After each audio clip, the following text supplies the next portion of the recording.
কি হয়েছে বাবা? হাতে ব্যথা করে?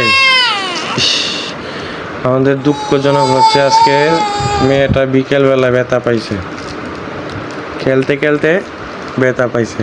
ইস, রাত বাজে কয়টা দেখেন, প্রায় 12:30। ঘুমায় নাই। যে মার বাপ ডিউটি দিতেছি মেয়ের সাথে, এই যে এই হাতে ব্যথা পাইছে, ফুলে গেছে। আচ্ছা বাবা, নাও নাও নাও নাও নাও, খেলা করো খেলা করো। আব্বু সবাইকে বলো তোমার জন্য দোয়া করতে, কাজ করে সবাইকে বলো দোয়া করতে। আমার মেয়ের জন্য সবাই দোয়া করবেন, আল্লাহ যেন আমার মেয়েটাকে সুস্থ দান করে। তোমার কি ঘুমে ধরছে? ঘুমে ধরছে। ঘুমে ধরছে? কিন্তু দুঃখের বিষয়, রাত বাজে 12:30। এটা নতুন কিছু না, এটা বাবু হওয়ার পর থেকেই প্রত্যেকটা মারই জাগতে হয়, কিন্তু কিছু কিছু ক্ষেত্রে ঘুমে চোখ ভাঙে আসে। কি করবা, এখন মেয়ে অসুস্থ হয়েছে, কষ্ট তো করতেই হবে, তাই না? না বাবা, আমার লক্ষ্মী বাবা।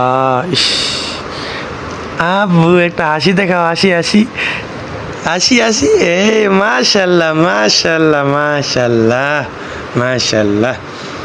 আমার মেয়ে ব্যথা পাইছে তো কি হয়েছে, কিন্তু হাসি থাকবে আমার মেয়ে, আমার মতন সেম আমার মতন।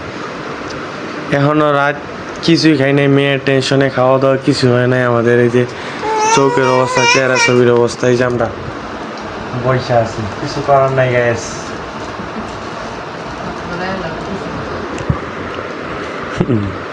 তুমি আসতেছো আর আমার বুক ফাইটে যাইতেছে আমার মেয়ের জন্য। এই যে কানতেছো, না জানে কি ব্যথা পাইতেছ।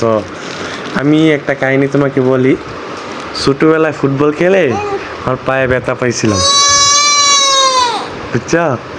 তারপরে পা ফুলে এই মোটা হয়ে গেছিল, বুঝছো, অনেক মোটা। তারপরে 2-3 দিন হবে চিল্লাইছি, কানছি, তখন অনেক ছোটো ছিলাম, বুঝতে পারছো? তারপরে এই কি আমাদের সিলেটি ভাষায় টাইল্লা বলে, আর তোমাদের এখানে কি বলে জানি না। টাইল্লা মানে সিলেটি ভাষা বলে। তো যারা ফু দেয় আর কি, এরাই। তারপর ফু দিলাম 2-3 দিন, হায় রে ব্যথা, ফু দিছি, তারপরে কমছে। আল্লাহ এখন সুস্থ আছে, আল্লাহ কমাইছে। আমার তো এখনো মনে করো যে এখন মেয়ের ফু দেওয়াই নেই, যারাইছি হুজুর ভাইয়ের কাছ থেকে।